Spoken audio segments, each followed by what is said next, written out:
This is the Nightwolf howling at you, and standing before us is the Nemesis Immortal from the G.I. Joe Classified series, based on a figure from the 80s from the G.I. Joe the movie animated version. Pretty much the only good movie G.I. Joe has made. Nemesis Immortal here was a Hasbro Pulse exclusive, put out during the time of the New York Comic Con, or I should say after the New York Comic Con. Everybody thought he was supposed to be a con exclusive, but he wasn't. Also, surprisingly, he's still up for sale. And a lot of people thought that this was going to be one of those quick sellout figures. So I believe currently, right now, at least while I'm recording this, he is still available to purchase. If we look on the side here, we get a nice big image of him with a big old cod piece right kind of in your face. Looking pretty cool. The other side did not do our standard kind of monotone or dual tone image and such. Instead, it is basically just a different view of the same side image. On the back, of course, we have the product shot here, showing him with the second head he comes with. Also, we get to see the tentacle backpack and his feet with little claw thingy sticking out. So I'm thinking most of this guy is kind of based on the Skybound comic series, I believe. The second head obviously is made for that series. So what's interesting here is the top's not plain. It has this nice bit of artwork, which is kind of cool too, I will say. And inside, I'm not 100% sure, but it kind of looks like the same interior we had with the Cobra Commander Once a Man figure, which makes sense for him, but not for Nemi here. Nemesis Immortal probably should, honestly, we'll take a better look when I take it out. The backing probably should have looked more like this here. Let's go ahead and open this sucker up.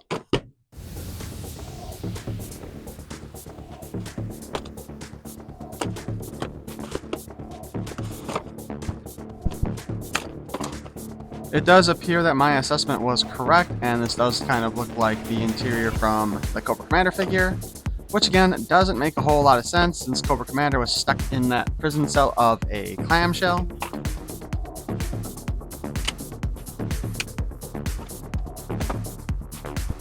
The thing I've been most curious about was with the tentacle backpack, which... Oh, look, there's a little bug head on it too. So, oh, God. So this thing's alive, separate from Nemi there, it looks like. Ooh, does that mean the bat wings are too? It does appear that they are, in fact, bendibles. So you can position them on their wires. It also means that it can walk around. Now, I had thought about this as a display piece on its own, figuring that it's something you would display on him if you wanted. So this is kind of cool unless you put it with the rest of them. Other than it does look like it's erect. So that is kind of an issue.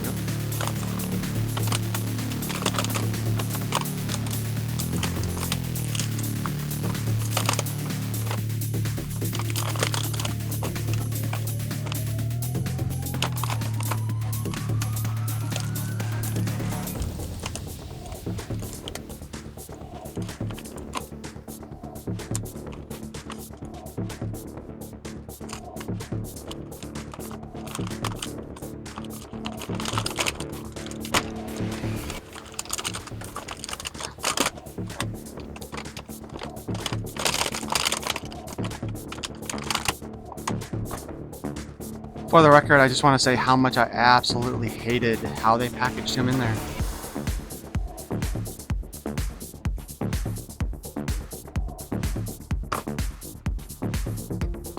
Now, let's take a quick look at his accessories. He's got these kind of, I'm going to call them a bone sword.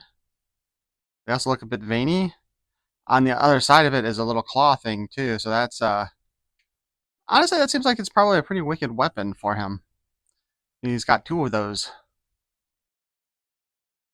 I kind of like this design. It's definitely unique, and I could definitely see, you know, as you're fighting with the front here, you can also slam the hilt into somebody with that claw and do some damage too. He's got some holsters here or sheaths here on the side for them.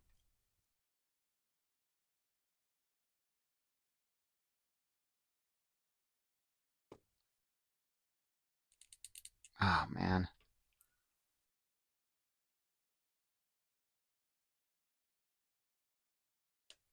Some of the joints on this boy seem to be kind of tough there, you know. All right, let's take a look at the Batwing backpack here real quick. Um, it is a semi-translucent plastic here with some paint. There is some like holes in there or nicks. That's kind of cool, showing that he's gotten some battle damage going on there. This does not appear to be a separate creature like the other backpack is, but I would assume it'd have to be, right? If he could swap back and forth. We got articulation here. Oops. First off, we've got the elbow joint of the wing, which bends at about more than 90 there. The the shoulder pauldron on the wing is a separate piece. Let's see. It does have a butterfly joint, believe it or not. We have a hinge here, which only goes about this high. And it goes that far back. But there is a ball joint, or it does have a peg so you can spin it. Of course, the spin is affected by the shoulder pauldron.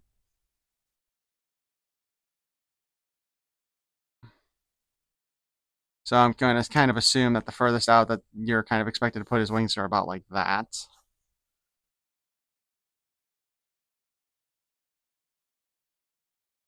So overall, the back just kind of looks like a furry back. And I think we probably could have done without the shoulder pauldron parts here. This one right here especially just feels like really kind of loose or like it's going to break easily. The other side's a little bit better in there. So I don't know if that's a production issue with the figure itself or just my copy in general. But it does look like it's just on a, um, it's got like a slip in there with a little hole for the peg on the wing to go into. And when it comes to the butterfly joint, which again, I'm surprised the backpack has a butterfly joint. But enough about that. First off, let's take a look at his Skybound inspired head. He's got a lot of that bony ridges going on there. Looks pretty cool, pretty badass here. This is definitely the scarier of the two heads if you want to go for the whole horror theme with this guy.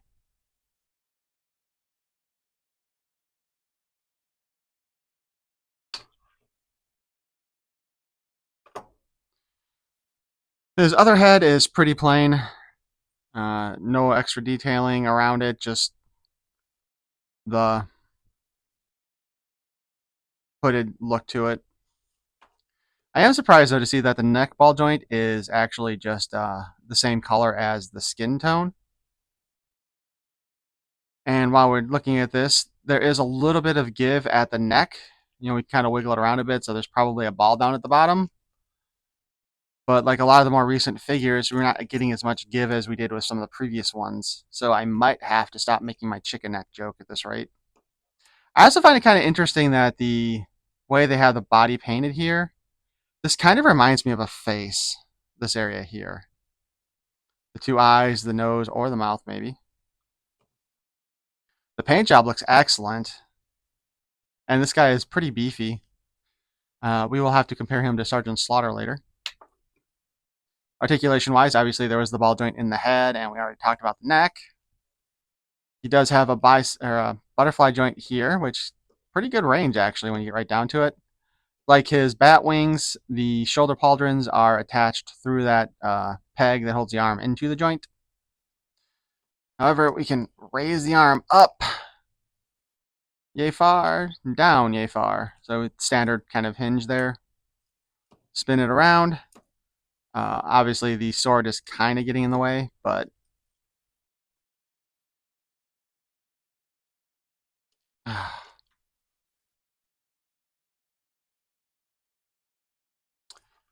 we do have a double jointed elbow. That is apparently fused on this figure, more or less. There we go. Give it a little tender love and care, I guess. So that's about as far as you can joint it, though, or bend the joint.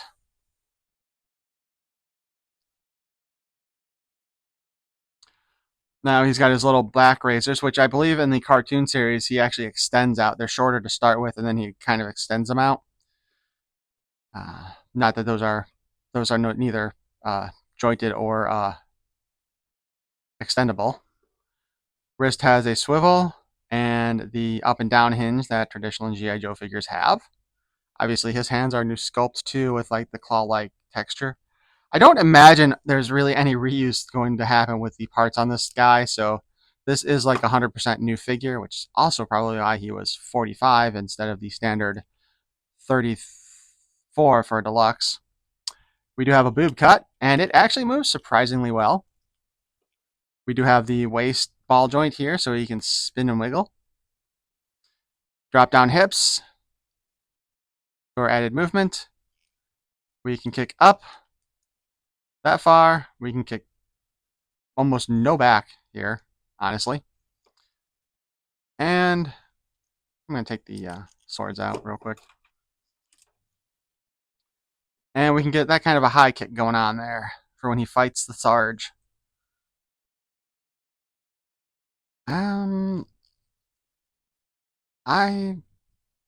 Does he have a thigh cut? Yes, okay. There is in fact a thigh swivel, and it comes up at the boot here. I guess what we'll call that his thigh highs to his tights. Although, kind of like a lot of the other stuff on the that side, the joint seems to be pretty fused there. I am going to have to drop this sucker into some hot water, probably. We, of course, have the double jointed knee like the standard G.I. Joe figures do.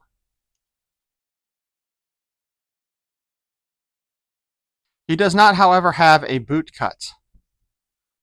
His boot part is a solid piece. And the way the ankle is designed, even though there is a hinge here, it barely moves. But we do still get the pin swivel here. So some of that may actually affect your ability to pose him properly.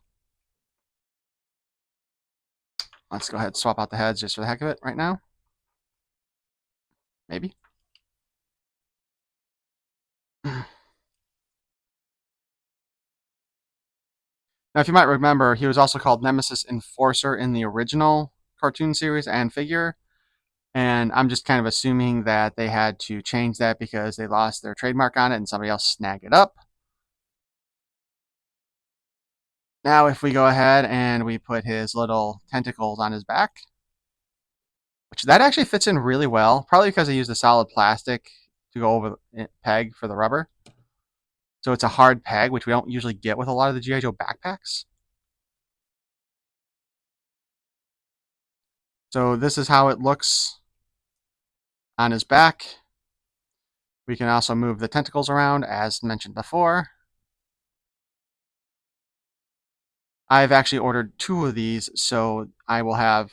This is actually probably how I will display one of them, is with the skybound head and the tentacles. The only problem is, or the one downside with the tentacles, is they're not particularly long enough to do anything with. Because, like, how cool would it be, though, if you could have, like, had the tentacles going all the way in front of him, holding on to, like, one of the Joes from there? But ultimately, they're just... You can pretty much pick his nose with it. That's about it, you know? I guess you could have him holding somebody behind him. Or if you take it with a Joe figure, let's see. We'll use Zorana here as our victim. It jumps on her back.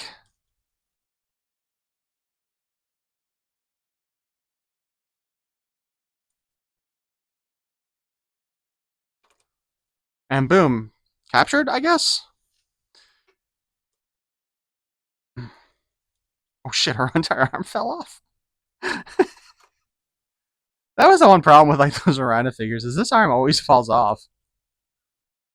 But I guess that's what you can do with the tentacle backpack. I feel like it's almost more for Golobulus to make him kind of like King Hiss than honestly for Nemesis Enforcer.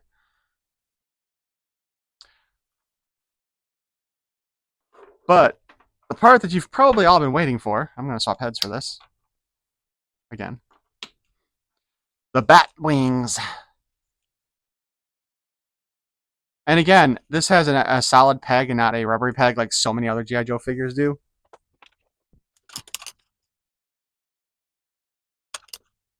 And just because of the weight on this beefy boy, I am putting 2 stands on him to help hold him up because he's going to be very back heavy.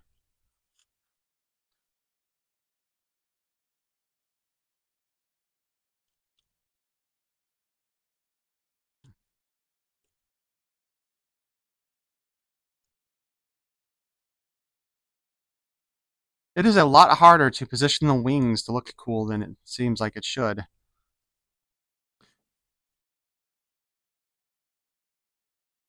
But there we have Nemi there with his bat wings. Looking pretty freaky and scary. Awesome. Um,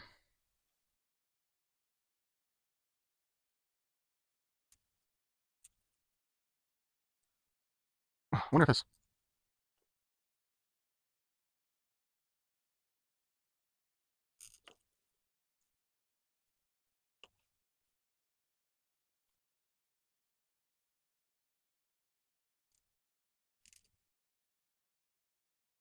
Oh, man. The joints on this thing.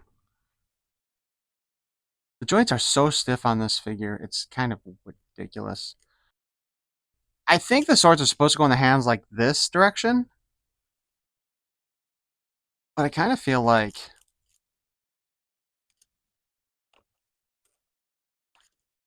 So it feels like they hold in the hand better this way with the claw going in, which to me is just likely to damage him while he fights, than it holds in the hand when you have the claw forward. And then there's a choice of it's kind of either a serrated edge here or the flat edge here. I don't remember if the original version of this guy came with a with the swords or not. I do remember he had like the tentacle backpack and the winged backpack. And in fact, Jesus, he's heavy. I do have the original, at least one of the releases from the olden days here of Nemesis Immortal is a winged backpack looking just kind of like that. So, I mean, the backpack definitely looks better and more bat-like. And the figure, you can see where it took all the cues from it, you know? More stylized bony plating there than what they show here. Definitely not a natural skin tone on this guy, though. In fact, it kind of looks like the arms are different from the face and head and neck, too. So that might not have originally been as meant as skin at all. He did have the 2 sheaths for his for knives, so I guess maybe he did come with some. Though back in the day, Joe figures did not generally have ones that worked. It's just kind of interesting to see that he's got them. So these were not like just pulled out of their butts or anything. Overall, it's not a bad translation. Though I gotta say, it does kind of look like Nemi here is wearing a reverse thong for the way the crotch piece is designed. It seems like that's a lot narrower than we usually get with these figures. So as far as the looks go, I definitely will say the classified one improves upon the original. And I actually picked this up at the Chicago Toy Show specifically for this review. But yeah, this bad boy, especially with the bat wings here, is very back heavy. So if he's going in your collection, you're probably going to have him pre-posed however you want, and then figure out a way to keep him in that position. But overall, I think this is a great update for this figure. The joints are an issue on my copy at any rate, and really, how you want to put the swords is kind of dependent upon you. As I mentioned, this position with the claw front makes sense. This position with the claw in the back holds better. But I don't think you'll be disappointed if you got this figure. And as I mentioned, I believe he is still available. He was when I last checked. He does come with 2 fists as well for when he's pounding on Sergeant Slaughter, which, by the way, let's bring Sarge out. He's only a little bit taller than Sergeant Slaughter is, and these guys are both on stands, so, we are at the same baseline. So I am a little bit disappointed in that. I think I would have liked to have seen him be about an inch taller than Sarge. But then I'm sure they would have charged us an extra 10 or 15 bucks for this. Also, he does have a butt crack in case any of the ladies out there want to see some Nemesis butt. So as I've been doing some of the posing on this guy for some of the photos I do, I gotta say, honestly, this figure, my copy at any rate, is just such a hodgepodge of fused joints and loose joints. I don't even think the boot cut probably has adds some issues to trying to pose him, but the way the ankles are done here, they definitely cause problems with trying to display him, as we have almost no give and take on the hinge joint at the ankle. His waist definitely is getting looser and looser as I move him around. The wings, seriously, are kind of a pain in the ass. Um, you got to be really careful when you're positioning them, because there's been more than one time when I thought that where it was pulling the peg instead of actually moving the hinge. So that looked like it was going to break. And I just wanted to give this additional warning with the articulation here that yes, he is a pain in the butt to move. Also, instead of a boot cut, he does have a forearm cut, which is kind of weird, but I guess it's to be expected since this is a separate piece from the skin there. But I just wanted to add that because I did not realize that when I was first posing him. But yeah, even the wrists are really kind of loose. Timber!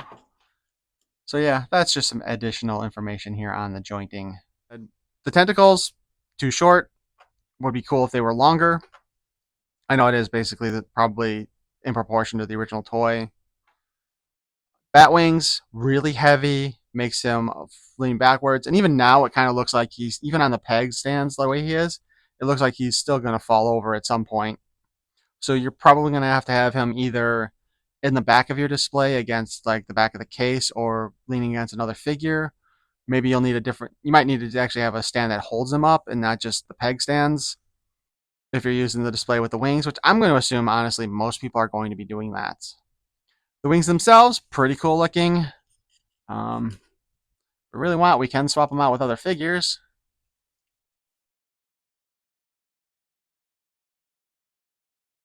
Though the wings do have more articulation than I expected, um, they are kind of a pain in the ass to move into positions. And this is apparently our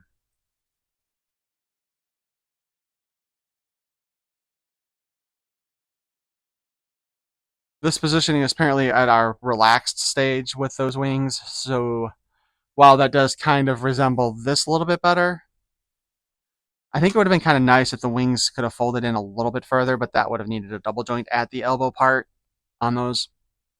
The detailing on the body and the bony protrusions and so forth on both his shoulders and head look really nicely done. The claws on the feet are a nice touch. I don't think he had those in the cartoon. I'm going to assume that's a Skybound thing.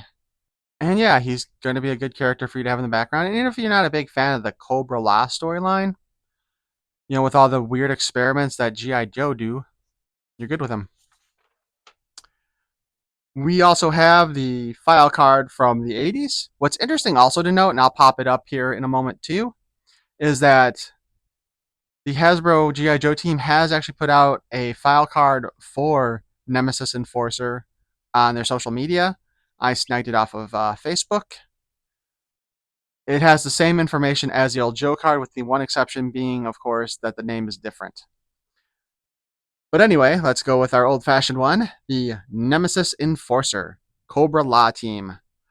They say in Cobra-La that Golobulus raised Nemesis Enforcer from a pile of dead things, and that where his soul should be, there is nothing but emptiness. His leathern wings have beat across the night sky since before the Ice Age, as he tirelessly carried out the dark will of his master and creator. Fleeting glimpses of his sinister form gave rise to legends of vampires, harpies, and countless other things that go bump in the night. He can guide silently and land without a sound. He is the other presence in the pitch black room. He is the lurker in the dark. He is the terror that flaps in the night. Just outside your bedroom window, he rattles the garbage cans and makes your floors creak. Yes, Nemesis Enforcer is out there rattling your garbage cans around. He is the dread that stands behind you in the dark and dares you to turn and face him. He is Darkwing Duck. Anyway, thanks for watching. I hope you enjoyed this review, and if you did, please feel free to subscribe and like the video. And if you didn't like the video, go ahead, let me know why. And I am curious as to what you do think about this figure, being that he is kind of a special one. He's one of those side teams. I honestly expected him to sell out right away, but he didn't. And I do know there's a lot of people who just aren't a fan of the whole Cobra-La thing. So let me know below what you think of that too. Is he going to be part of your Cobra-La collection, or are you just going to consider him to be a Cobra experiment? Thanks for watching. Peace and love.